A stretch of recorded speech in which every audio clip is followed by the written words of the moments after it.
Hello everyone. आज हम discuss करने वाले हैं major implication of 7S framework in the strategic management in the business policy. ठीक है। 7S फ्रेमवर्क स्ट्रक्चर ऑर्गेनाइजेशन से रिलेटेड है। ठीक है। कोई भी ऑर्गेनाइजेशन, जब वो ऑर्गेनाइजेशन, जैसे सपोज आप कोई नया बिजनेस, कोई नया वेंचर स्टार्ट करने जा रहे हो, that time you have to follow 7S framework work for increase the efficiency and effectiveness of your operations. ठीक है। पहली चीज ये 7S फ्रेमवर्क क्या कर रहा है आपकी ऑर्गेनाइजेशन के लिए, आपकी ऑर्गेनाइजेशन के फंक्शंस के लिए, उनको परफॉर्म करने के लिए बहुत ज़्यादा इंपॉर्टेंट रोल प्ले करता है। ठीक है। अगर हम बात करें हर एक एस की अलग अलग, तो हर एक एस की अपने आप में एक अलग इम्पॉर्टेंस है। ठीक है। जैसे सपोज यहाँ हम बात करते हैं स्ट्रक्चर की, सिस्टम की, strategy, shared values, style, staff, skills. तो किसी भी ऑर्गेनाइजेशन की सक्सेस के लिए ये सारे एस रिक्वायर्ड हैं। ठीक है। तो वो यहाँ पे हम बात कर रहे हैं। अगर हम बात करते हैं 7S की, तो कोई भी एस ऐसा नहीं है कि आप किसी को एलिमिनेट करके एक स्ट्रेटजी को फॉर्मुलेट कर सकते हो। ठीक है। हर एक एस को आपको प्रॉपर प्लेस पे कंसीडर करना होगा, और हर एक एस की अपने आप में एक अलग वैल्यू है। जैसे सपोज कोई बिजनेसमैन है, तो वो ऐसा नहीं है कि किसी एक एस में को एलिमिनेट कर दे और तब जाके अपनी ऑर्गेनाइजेशन के फंक्शंस को परफॉर्म कर ले। नहीं, हर एक एस अपने आप में एक अलग रोल प्ले करता है। जैसे सपोज यहाँ हम बात कर रहे हैं स्ट्रेटेजी, हर ऑर्गेनाइजेशन की विजन मिशन, स्ट्रेटेजिक इंटेंट की बात करें जैसे, तो हर ऑर्गेनाइजेशन के विजन मिशन गोल ऑब्जेक्टिव्स होते हैं। ठीक है। अब आपको उनको पूरा भी करना है, तो आप उसके लिए क्या करोगे, स्ट्रेटेजी फॉर्मुलेट करोगे। तो पहली चीज क्या है, strategy. You have to make a fruitful strategy to achieve the objectives of the organisation. ठीक है। तो वो यहाँ पे हम बात कर रहे हैं। नेक्स्ट यहाँ पे हम बात कर रहे हैं किसकी, स्ट्रक्चर की। अब स्ट्रक्चर, ऑर्गेनाइजेशन का जो स्ट्रक्चर है वो ऑर्गेनाइजेशन के ऊपर डिपेंड करता है कि कितनी बड़ी आपकी ऑर्गेनाइजेशन है। ठीक है। तो वहाँ पे हम बात कर रहे हैं, जैसे स्ट्रक्चर होते हैं कुछ ऑर्गेनाइजेशन के, कॉम्प्लिकेटेड फॉर्मल स्ट्रक्चर होते हैं, इनफॉर्मल स्ट्रक्चर होते हैं। ठीक है। तो उसमें भी हम बात करते हैं, जैसा कि हमने पढ़ा हुआ है फंडामेंटल ऑफ मैनेजमेंट में स्ट्रक्चर के बारे में। ठीक है। Horizontal, vertical. तो जहाँ पे भी जिस टाइप की स्ट्रक्चर की रिक्वायरमेंट होती है, उस हिसाब से हम ऑर्गेनाइजेशन को स्ट्रक्चराइज करते हैं, जहाँ हर डिपार्टमेंट एक दूसरे से इंटर रिलेटेड है, और हम बहुत एफिशिएंसी के साथ अपने अपने फंक्शंस को परफॉर्म करते हैं। ठीक है। नेक्स्ट हम बात कर रहे हैं किसकी, सिस्टम की। सिस्टम में हम बात करें जो भी हमने अपनी ऑर्गेनाइजेशन के लिए एक रूटीन, डेली रूटीन बनाया हुआ एक्टिविटीज़ के लिए। ठीक है। जैसे कहते हैं ना कि हम सिस्टम में काम कर रहे हैं, तो सिस्टम में काम करने का मतलब जो भी हमने ऑर्गेनाइजेशन के लिए एक फ्रेमवर्क तैयार किया है, उसके बियॉन्ड जाके काम नहीं होगा। जो भी एम्प्लॉयज़ हैं उसके अंडर ही क्या कहें, अपने अपने फंक्शंस को परफॉर्म करेंगे। तो एक सिस्टम आपने बना लिया।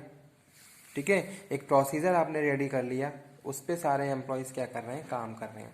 हर डिपार्टमेंट का अपना एक सिस्टम है, और उस सिस्टम के हिसाब से वो अपनी अपनी डे टू डे टारगेट्स को कंप्लीट कर रहे हैं। नेक्स्ट हम बात करते हैं शेयर्ड वैल्यूज़। ठीक है। शेयर्ड वैल्यूज़ क्या है, हर ऑर्गेनाइजेशन के अपने क्या होते हैं, अलग वैल्यूज़ होती हैं, अपने अलग कल्चर होता है। ठीक है।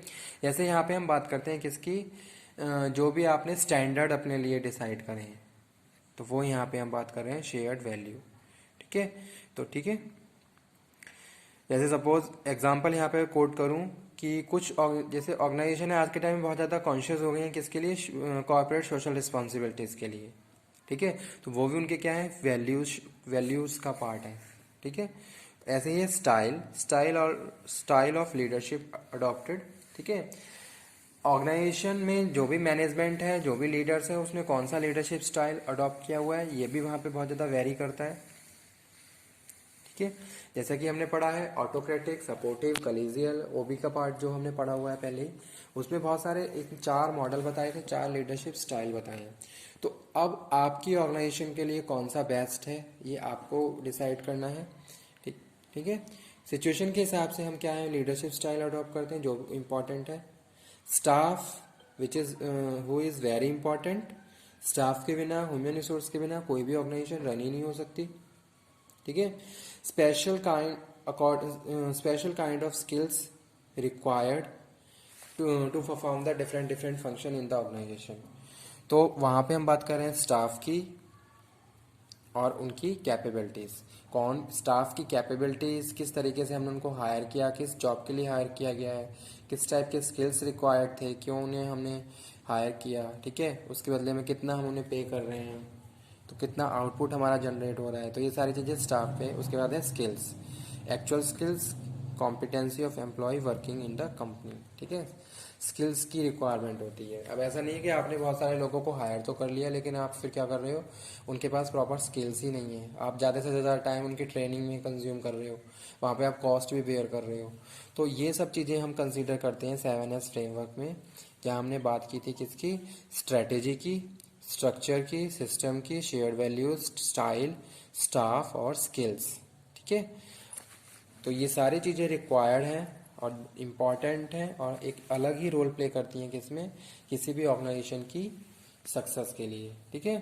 तो ये हमने आज डिस्कस किया 7S framework, major implications of 7S framework, ठीक है, structure, strategy, skill, staff, style, system. Exam में ये क्वेश्चन आए तो ये क्वेश्चन आपको इसी तरीके से लिखना है, इसी तरीके से आपको ये डायग्राम बनाना है, ठीक है, और सारे पॉइंट्स एक दूसरे से कनेक्ट करते हो, जैसे यहाँ पे लिखा हुआ है स्ट्रेटेजी कनेक्ट है स्ट्रक्चर से, सारी चीज़ें आपस में क्या है, कनेक्टेड है। ऐसा नहीं है कि एक पॉइंट अलग ही अपना इंडिविजुअली रोल प्ले कर रहा है, नहीं, पॉइंट्स क्या है, अपने रोल कर रहे हैं, साथ ही साथ दूसरे को सपोर्ट भी कर रहे हैं। जैसे कि यहाँ लिखा हुआ है स्ट्रेटेजी, स्ट्रेटेजी किससे रिलेटेड है, स्टाफ से, स्टाफ किस में काम कर रहा है, सिस्टम में काम कर रहा है, ठीक है। इसी तरीके से स्ट्रक्चर, स्ट्रक्चर में हमने ऑर्गेनाइजेशन का स्ट्रक्चर बनाया, उस स्ट्रक्चर के लिए हमें अलग अलग तरीके से स्किल की लेबर की रिक्वायरमेंट हुई, वो हमने पूरी करी। उनको ट्रीट करने के लिए लीडरशिप स्टाइल हमने फॉलो किया, वो यहाँ पे हम बात कर रहे हैं। और इन सब की क्या है, हमारी ऑर्गेनाइजेशन के लिए शेयर्ड वैल्यूज़ भी हैं, तो वो हमने कनेक्ट करे। तो इसी तरीके से स्ट्रैटेजी, सिस्टम, स्टाइल, स्किल्स, सारे ही पॉइंट्स क्या हैं, आपस में इंटर रिलेटेड हैं। तो ये था 7S framework of strategic management and business policy, जो एग्ज़ाम के पॉइंट ऑफ व्यू से एक इम्पॉर्टेंट क्वेश्चन है। तो आप इस क्वेश्चन को बहुत अच्छे से प्रिपेयर कर लीजिए, ताकि एग्ज़ाम में अगर ये क्वेश्चन आए तो आप इस क्वेश्चन को बहुत अच्छे से कर पाएँ, ठीक है।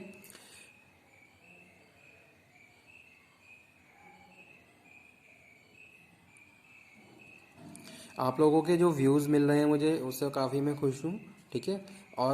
और भी अगर किसी को किसी टॉपिक में प्रॉब्लम है तो अगेन मुझे बता दीजिए, ताकि मैं अगेन कोई एक नया लेक्चर लेके आऊँ जो भी आपकी क्वेरी है उससे रिलेटेड, ठीक है।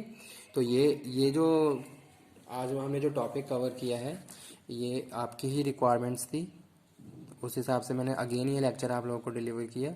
इसी तरीके से जो भी और स्टूडेंट्स हैं उनको जिन जिन टॉपिक में प्रॉब्लम आ रही है, वो टॉपिक आप प्लीज़ मुझे कन्वे कर दीजिए और मैं उनसे रिलेटेड एक वीडियो लेक्चर आप लोगों को प्रेजेंट कर पाऊँ, ठीक है।